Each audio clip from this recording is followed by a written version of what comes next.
Lebih kental aspek politiknya atau aspek hukumnya? Disitulah tafsiran saya nanti. Saya pergi ke situ, Mas Eman. Saya melihat bahwa dari aspek hukum jelas di sini nihil dimensi pidananya. Karena itu kelalaian yang tidak disengaja. Pak JK tidak punya intensi untuk mengadu domba, maka tidak ada prinsip kulpabilitas. Nah, di situ dia tidak bisa dipidanakan. Maka tadi Gamki, mohon maaf teman-teman, tidak ada unsur pidana di situ. Kamu jangan mempidanakan. Sebaliknya, ya. Kita harus. Jadi dalam perspektif poststrukturalis itu kan makna tidak stabil, Mas Eman. Nah, maka kita harus mengenal dulu siapa yang bicara, untuk siapa dia bicara, dan konteksnya seperti apa. Baru kita masuk ke wilayah yang namanya hermeneutik, penafsiran. Saya mau bicara ini, tapi saya mau cerita sedikit tentang Pak Yusuf Kalla. Tahun 2014, dalam proses Pilpres, saya diajak beliau, saya biasa panggil Pak JK itu Puang.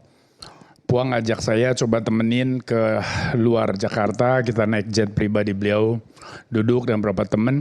Suatu ketika kita mengunjungi satu pesantren, ada dialog di situ, lalu saya tertidur di bagian dapur Mas Aiman karena saya merasa seharian, saya semalaman belum tidur. Jadi tiba-tiba rombongan udah berangkat tuh mau pergi. Pak JK sadar nggak ada saya di mobil. Ditanya Boni mana? Bingung semua, akhirnya ajudan, wah kayaknya di dapur di pesantren tadi masih tidur. Berhenti loh. Tahun berapa itu? 2014. Oh, udah jadi wapres waktu itu? Lagi proses kampanye. Oh, oke, baik. Pak JK minta berhenti, mundur, dan saya dijemput loh. Saya kaget begitu luar biasanya Pak JK. Nah itu JK yang saya kenal.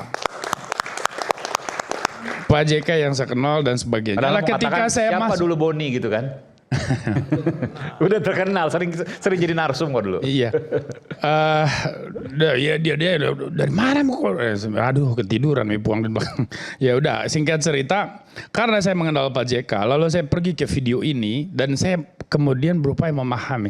Kalau kita bicara hermeneutika, kita bicara apakah konteksnya itu deskriptif atau normatif. Kalau Pak JK di situ diundang untuk menganalisis soal ajaran agama-agama, penafsirannya nanti akan lain. Tapi kalau itu adalah sebuah diskusi ceramah normatif, maka penafsiran juga akan lain.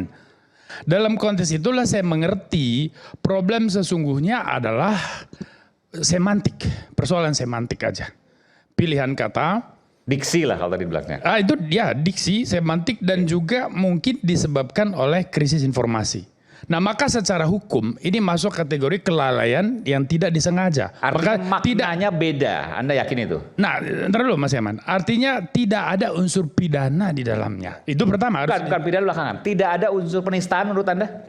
Penistaan kan pidana. Oke, kalau saya mengatakan bahwa tidak ada unsur pidananya, apapun dimensinya. Penistaan tidak ada? Apapun. Tapi kalau kemudian dipotong maka maknanya bisa berbeda. Itu nanti lain. Nah sekarang pertanyaannya adalah apakah pembicaraan Pak JK, pengetahuan Pak JK tentang agama-agama ini datang dari ruang kosong? Enggak. Lex talionis itu muncul sekitar abad 18 sebelum Masehi. 1754 kurang lebih. Kodeks Hammurabi, orang belajar hukum. Ya. Saya doktor politik tapi saya belajar hukum Mas Aiman. Itu sudah bicara soal mata ganti mata, telinga ganti telinga, gigi ganti gigi. Nah itu kemudian mempengaruhi rumusan di dalam kitab suci agama-agama yang muncul di abad setelahnya. Termasuk agama Yahudi, termasuk agama Samawi yang lain. Nah maka dikatakan di dalam kitab suci agama Kristen, ada dua nih kitab suci agama Kristen bagiannya. Satu yang namanya Old Testament, ada New Testament. Perjanjian lama dan perjanjian baru. Di dalam perjanjian lama yang esensinya hampir sama dengan Tauratnya Yahudi. Dikatakan di dalam kitab Keluaran bab 21 ayat 24 itu soal prinsip mata ganti mata, lex talionis. Dikatakan juga di dalam Imamat bab 24 ayat 20 soal mata ganti mata. Jadi kalau orang memenggal lengan kamu harus penggal juga lengannya. Itu perjanjian lama, tetapi itu bagian dari kitab suci Kristen. Yesus Kristus lahir dan diterima, diyakini, dipercaya sepenuhnya oleh umat Kristen sebagai Mesias, sebagai Kristus. Dia mendatangkan era baru yang namanya perjanjian baru. esensi perjanjian baru adalah Injil Markus, Matius, Lukas, dan Yohanes. Ditambah surat-surat entah Rasul Paulus dan yang lain. Nah, esensi perjanjian baru adalah mematahkan hukum lex talionis itu, mata ganti mata itu, diganti dengan hukum cinta kasih. Maka dikatakan di dalam Matius yang disebut oleh Brother Rasman tadi, pasal 5, bab 5 ayat, sebetulnya ayat 28, 30, ayat bab 5 ayat 38 sampai 39, mendahului yang 40. Dikatakan di situ, Tuhan Yesus bilang begini, kalian sudah mendengar firman, mata ganti mata, gigi ganti mata gigi. Tapi aku berkata kepadamu, janganlah membenci mereka yang menganiaya kamu. Jika pipi kananmu ditampar, hendaklah engkau memberi pipi kirimu. Nah, itu adalah sebuah pilihan semantik untuk menegaskan bahwa pengampunan dan kasih itulah hakikat dari ajaran kekristenan di dalam perjanjian baru. Tapi pernyataan Pak JK tidak sepenuhnya salah. Karena perjanjian lama juga bagian dari Alkitab. Mata ganti mata itu juga prinsip di dalam perjanjian lama.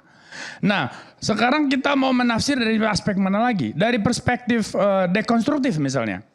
Ya, disitulah kita akan menemukan di mana kurang lebihnya. Dari aspek dekonstruktif, kalau kita pakai perspektif Derrida, kita akan tahu apa yang tidak dikatakan Pak JK di situ dan apa yang seharusnya dikatakan oleh Pak JK. Yang tidak dikatakan oleh Pak JK di situ bahwa itu ajaran di dalam perjanjian lama di dalam kitab Kristen. Yang seharusnya dikatakan oleh Pak JK adalah bahwa agama, dan saya kira sebetulnya itu juga sudah disampaikan, agama tidak bisa dijadikan dasar untuk melakukan dialog lintas agama di dalam melakukan resolusi konflik yang bersifat sosial. Kan kita tidak bisa menangani sebuah konflik besar pakai doktrin agama, itu nggak bisa. Karena agamanya beragam, maka tidak akan ada titik temunya. Kan poinnya bagus di situ Pak JK. Maka saya percaya betul bahwa isu ini jauh dari isu pidana, nggak ada dimensi pidananya. Oke, maka kalau nanti saya tanya begini. Nanti brother, Anda kan doktor politik, hukum juga paham. Enggak, saya belajar S1, S2 hukum lagi tesis nih, lagi tesis. Oke, luar biasa. Dokter politik tapi sebelumnya kan. Ya. Nah, tapi saya mau tanya Anda, dalam kasus ini lebih kental aspek politiknya atau aspek hukumnya? Disitulah tafsiran saya nanti, saya pergi ke situ Mas Aiman. Saya melihat bahwa dari aspek hukum jelas di sini nihil dimensi pidananya. Oke, karena politik, itu kelalaian yang tidak disengaja. Pak JK tidak punya intensi untuk mengadu domba, maka tidak ada prinsip kulpabilitas. Nah, di situ dia tidak bisa dipidanakan. Maka tadi Gamki, mohon maaf teman-teman, tidak ada unsur pidana di situ. Kamu jangan mempidanakan. Sebalik, ya. Kita harus bicara yang objektif. Jadi Anda melihat bahwa ini ada unsur politiknya? Ya, disitulah nanti kita pergi, oh jangan-jangan ini ada dimensi politiknya. Oke. Nah, kalau dimensi politiknya masuk akal nih. Masuk akalnya bahwa ada perlombaan narasi, ada kontestasi ide. Kan muncul di publik. Sampai akhirnya Pak JK juga mengeluarkan istilah termul yang tadi disinggung oleh Bang Rasman. Nah, dimensi politik itulah yang membuat tafsir atas video ini menjadi semakin serius. Ada kristalisasi kemarahan, kekecewaan dan sebagainya. Saya kira proses penegak hukum kita, institusi hukum kita akan paham betul situasi ini sehingga tidak akan diproses apa yang tidak harus diproses. Oh, Anda yakin ini nggak akan diproses? Kalau semua berpikir secara akal sehat dan kembali kepada prinsip hukum ansih, tidak perlu diproses. Karena ini tidak ada dimensi pidana. Apa yang dilakukan oleh Mas Ade itu bagian dari kemerdekaan pers. Ini saya mendengar Bung Sten. Kemerdekaan berpendapat juga tidak bisa dipidana beliau ini. Pak JK apalagi tidak ada unsur pidana yang dilakukan oleh Pak JK. Bung